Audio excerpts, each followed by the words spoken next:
నమస్తే friends, welcome to my thoughts on food. ఈరోజు recipe chicken dum biryani. Chicken dum biryani ఇంట్లోనే restaurant స్టైల్లో చేసుకొని హ్యాపీగా ఎంజాయ్ చేయొచ్చు. దానికోసం మనం చిన్న చిన్న టిప్స్ ఫాలో అయిపోవాలి. మీరు ఈ వీడియోని స్కిప్ చేయకుండా చివరి వరకు చూడండి. మీకు పర్ఫెక్ట్ చికెన్ దమ్ బిర్యానీ ఎలా చేయాలో నేను ఇప్పుడు చూపిస్తాను. చికెన్ బిర్యానీ అంటే రైసే కాదండి, పీస్ కూడా చాలా బాగా దమ్ అవుతుంది. చాలా డెలిషియస్గా సూపర్ టేస్టీగా ఉంటుంది. ఇంకెందుకు ఆలస్యం, వెళ్దామా ప్రాసెస్లోకి. నేను అర కేజీ చికెన్తో దమ్ బిర్యానీ చేస్తున్నాను. దానికోసం 3 మీడియం సైజ్ ఆనియన్స్ని తీసుకుంటున్నాను. కేజీ చికెన్ అయితే పెద్ద సైజు అయితే 3, మీడియం సైజు అయితే 6 తీసుకోండి. మనకి ఆనియన్స్ అనేవి ఎక్కువే పడతాయి బిర్యానీలోకి, ఎందుకంటే మనం బ్రౌన్ ఆనియన్స్ యూజ్ చేస్తాం కాబట్టి ఆనియన్స్ని సన్నగా తరుక్కుంటున్నాను. ఈ ఆనియన్స్ని తరుక్కొని పక్కన పెట్టుకున్నాను. ముందుగా ప్యాన్ పెట్టుకొని దాంట్లో ఆయిల్ వేసుకుంటున్నాను. ఆయిల్ హీట్ అయిన తర్వాత మనం ముందుగా కట్ చేసుకున్న ఆనియన్స్ అన్నిటిని వేసుకుందాం. ఈ ఆనియన్స్ని మనం 2 విధాలుగా వాడతామండి. ఫస్ట్ మనం మసాలా తయారు చేసుకుంటాం కదా బిర్యానీ కోసం, దాంట్లో కొన్ని సగం వరకు వాడుకోవాలండి. మిగిలినవి మనం బిర్యానీ పైన వేసుకోవడానికి పక్కన పెట్టుకోవాలి. చూసారుగా, ఇలా నెమ్మదిగా ఫ్రై చేసుకోవాలి. మన బ్రౌన్ ఆనియన్స్ అనేవి రెడీ అయిపోయాయి. వీటిని మనం పక్కకు తీసుకుందాం.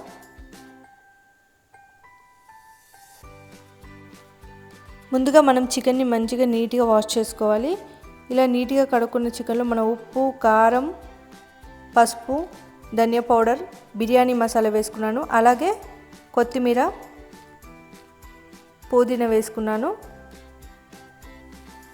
దీంట్లోనే మనం ముందుగా వేపుకున్న బ్రౌన్ ఆనియన్స్ ఉన్నాయి కదా, అవి సగం వరకు వేసుకోవాలి. అలాగే అల్లం వెల్లుల్లి పేస్ట్ వేసుకోవాలి. సగం నిమ్మ చెక్క పిండుకోవాలండి, నిమ్మరసం. ఇప్పుడు దీంట్లోనే సగం కప్పు పెరుగు వేసుకోవాలి. పావు కప్పు వరకు ఆయిల్ వేసుకోవాలి. దీంట్లోనే బగారా ఆకులు, దాల్చిన చెక్క, లవంగాలు, కొన్ని యాలకులు వేసుకుందాం. 2 మిర్చి చీలిక పెట్టుకుని వేసుకోవాలి. ఇప్పుడు ఈ మసాలాను మొత్తం చికెన్కి పట్టేలాగా కలుపుకోవాలి. బిర్యానీ యొక్క టేస్ట్ మొత్తం ఈ మసాలా కలపడంలోనే ఉంటుంది. జాగ్రత్తగా 10 నుండి 15 నిమిషాల వరకు ఈ పీసులన్నీ మసాజ్ చేస్తూ మసాలా మంచిగా పట్టించాలి. ఈ మసాలా బాగా పట్టించిన తర్వాత దీన్ని మనం ఒక హాఫ్ అన్ అవర్ పక్కన పెట్టుకోవాలి. టైం ఉంటే 1, 2, 3, 4 అవర్స్ వరకు కూడా మనం పక్కన పెట్టుకోవచ్చు. టైం లేదంటే ఒక హాఫ్ అన్ అవర్ అయినా దీనికి రెస్ట్ ఇవ్వాలి. ఈ మసాలాని వేరొక గిన్నెలోకి తీసుకొని మనం ఒక హాఫ్ అన్ అవర్ పక్కన పెట్టుకుందాం.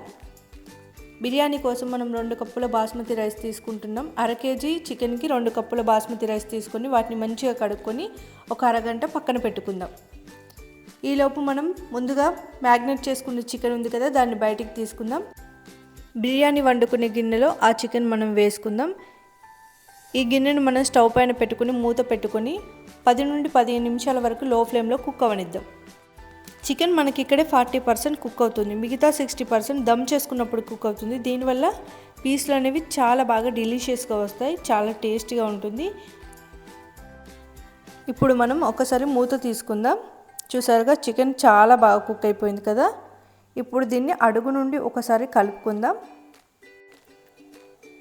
ఇప్పుడు స్టవ్ కట్టేసి ఈ మసాలాని పక్కన పెట్టుకొని మనం బిర్యానీ కోసం రైస్ ప్రిపేర్ చేసుకుందాం. దానికోసం ముందుగా ఒక గిన్నె తీసుకొని దాంట్లో వాటర్ వేసుకోవాలి. ఈ వాటర్లో కొంచెం ఆయిల్ వేసుకోవాలి. అలాగే ఒక బగారా ఆకు, అనాస పువ్వు, మరాఠీ మొగ్గ, దాల్చిన చెక్క, లవంగాలు, కొన్ని యాలకులు వేసుకుందాం. అలాగే సాల్ట్ వేసుకోవాలి. ఈ సాల్ట్ అనేది ఇప్పుడే చూసుకోవాలండి. వాటర్ సాల్టీగా ఉంటే మనకు రైస్కి సాల్ట్ సరిపోయిందని అర్థం.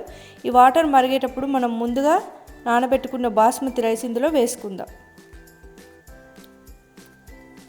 ఈ రైస్ అనేది మనకు 60 to 70% కుక్ అయితే సరిపోతుంది. మిగతాది దమ్ చేసేటప్పుడు కుక్ అవుతుంది. ఈ రైస్ మనకి ఇప్పుడు పర్ఫెక్ట్గా 70% కుక్ అయిపోయింది. ఇప్పుడు మనం ఈ వాటర్ అంతా వార్చుకొని ఈ రైస్ని పక్కకు తీసుకుందాం. ఈ మసాలాలోకి మనం రైస్ని కొంచెం కొంచెంగా వేసుకోవాలి. లేయర్స్గా వేసుకోవాలండి. మనం ఎక్కువ క్వాంటిటీలో బిర్యానీ చేసుకుంటే లేయర్స్గా వేసుకోవాలి. మధ్య మధ్యలో మనం బ్రౌన్ ఆనియన్స్, కొత్తిమీర, పుదీనా వేసుకోవాలి. నేను కొంచెంగా చేసుకుంటున్నాను కాబట్టి రైస్ మొత్తం వేసుకున్నాను. ఇప్పుడు ఈ రైస్ పైన బ్రౌన్ ఆనియన్స్ వేసుకుంటున్నాను. నేను పక్కన పెట్టుకున్న బ్రౌన్ ఆనియన్స్ మొత్తం వేసుకున్నాను. అలాగే కొత్తిమీర కూడా వేసుకుంటున్నాను. పుదీనా కూడా వేసుకోవాలి.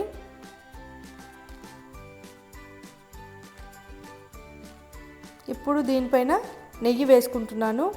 బిర్యానీకి ఘీ చాలా ఇంపార్టెంట్ అండి. నెయ్యితోటి చాలా టేస్టీగా ఉంటుంది బిర్యానీ అనేది. నేను కొంచెం నెయ్యిని ఉంచుకొని దాంట్లో ఫుడ్ కలర్ కలిపాను. మీకు నచ్చితే వేసుకోవచ్చు ఫుడ్ కలర్, లేకపోతే స్కిప్ చేయండి. దీంట్లో 2 స్పూన్ల నిమ్మరసం కూడా వేసుకోవాలి.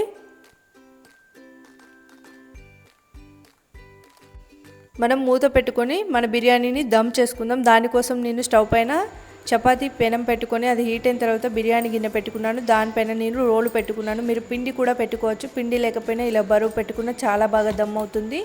ఫస్ట్ 10 నిమిషాలు హై ఫ్లేమ్లో, తర్వాత 10 నిమిషాలు లో ఫ్లేమ్లో కుక్ చేసుకోవాలి.